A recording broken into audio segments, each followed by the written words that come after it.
এগিয়ে গেছেন। ওনার এই এগিয়ে যাওয়া এবং সাহিত্য প্রেম দেখে আমার আজ সত্যিই ভালো লাগে।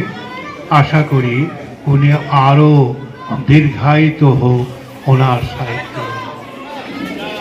তো এখন আর খুব কবিতা লিখি, গল্প সাধারণত লিখি, তবুও লিখছি।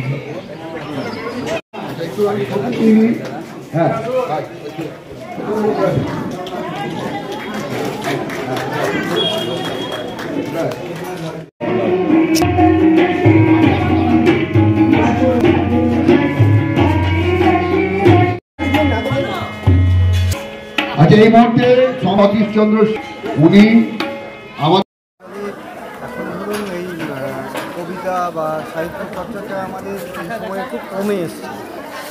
সেই জায়গায় দাঁড়িয়ে সুমন্ত রায় এরকম একটা আয়োজন করছেন, এত বড় একটা অনুষ্ঠান করছেন, তার জন্য ওনাকে আমাদের আন্তরিক কৃতজ্ঞতা অবশ্যই আমরা জানাবো।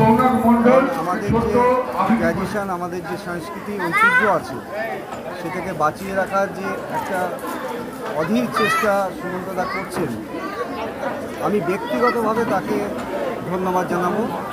আর এইভাবে আজকে প্রচুর মানুষ এসছেন, বিভিন্ন জেলা থেকে কবি সাহিত্যিকরা এসছেন, সবাইকে একত্রিত করা এবং আমাদের প্রত্যেকের লেখা বলুন বা আমাদের সাহিত্য চিন্তা বলুন, এগুলোকে যে আমরা আদান প্রদান করলাম, এর মূল উদ্দেশ্য হচ্ছে যাতে আমরা আমাদের এই সাহিত্য চর্চাটাকে বাংলার মাটিতে ছড়িয়ে দিতে পারি।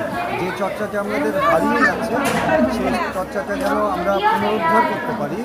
আমাদের ঘরে ঘরে কবি সাহিত্যিক জন্মাক, কারণ এটা বাংলার মাটি, এখানে রবীন্দ্রনাথ, নজরুলের মাটি, শক্তি চট্টোপাধ্যায়ের মাটি,